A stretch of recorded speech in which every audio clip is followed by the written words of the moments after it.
প্রিয় দর্শক বন্ধুরা, এই মুহূর্তের জন্য প্রাথমিকের 2009 নিয়োগ থেকে উঠে আসছে বিস্ফোরক সংবাদ আপডেট। কার্যত এবার কিন্তু চূড়ান্ত শিলমোহর চলে আসলো। 2009 থেকে আর নিয়োগ নয়। বিস্তারিত আলোচনা করছে এই ভিডিওর মধ্যে। অবশ্যই ভিডিওটিকে শেষ পর্যন্ত দেখবেন, অত্যন্ত ইনফরমেটিভ ইনফরমেশান। তো শেষ পর্যন্ত দেখবেন, ভিডিওটি কোনোভাবে কিন্তু স্কিপ করবেন না। চ্যানেলটিকে সাবস্ক্রাইব করে নিয়ে সঙ্গে থাকবেন। চলুন কথাবার্তা না বাড়িয়ে আমরা মূল টপিকটাতেই ফোকাস করি। বন্ধুরা, এই মুহূর্তে দাঁড়িয়ে প্রাথমিকে 2009 নিয়োগ থেকে বড়সড় খবর আপডেট, যেখানে 2009 থেকে প্রাথমিকে আর নিয়োগ নয়। বিস্ফোরক একটি সংবাদ এবং অর্ডার কপি কিন্তু উঠে এসেছে। অবশ্য এই বিষয়ে চূড়ান্ত শিলমোহরও কিন্তু চলে আসলো সর্বোচ্চ ন্যায়ালয় সুপ্রিম কোর্টের। যে বিষয়টি দেখতে পাচ্ছেন অন স্ক্রিনে, সুপ্রিম কোর্ট পর্যন্ত মামলা গড়ালো। অবশ্য ডিভিশন বেঞ্চের ফ্রেন্ডশিটার এই যে শব্দ উল্লেখিত হয়েছে, তারই পরিপ্রেক্ষিতে যে নির্দেশ, যে ডিভিশন বেঞ্চ বার্তা দিয়েছিলেন, মামলার কিন্তু কোনো মেরিট নেই, অর্থাৎ মামলা সেখানেও কিন্তু কার্যত ডিসমিস হয়ে গিয়েছিল।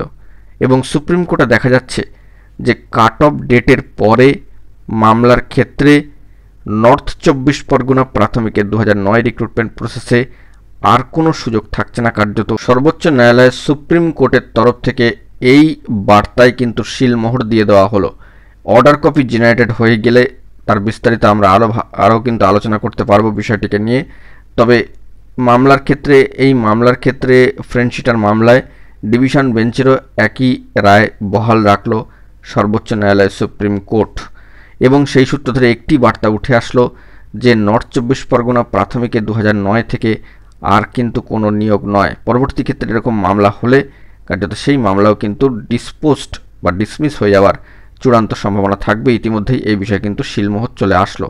পরবর্তী ক্ষেত্রে কি হবে না হবে, অর্ডার কপি এলে সেটা আমরা যাবতীয় বিস্তারিত ব্যাখ্যা করব যখন অর্ডার কপি জেনারেটেড হবে এবং আপলোডেড হবে।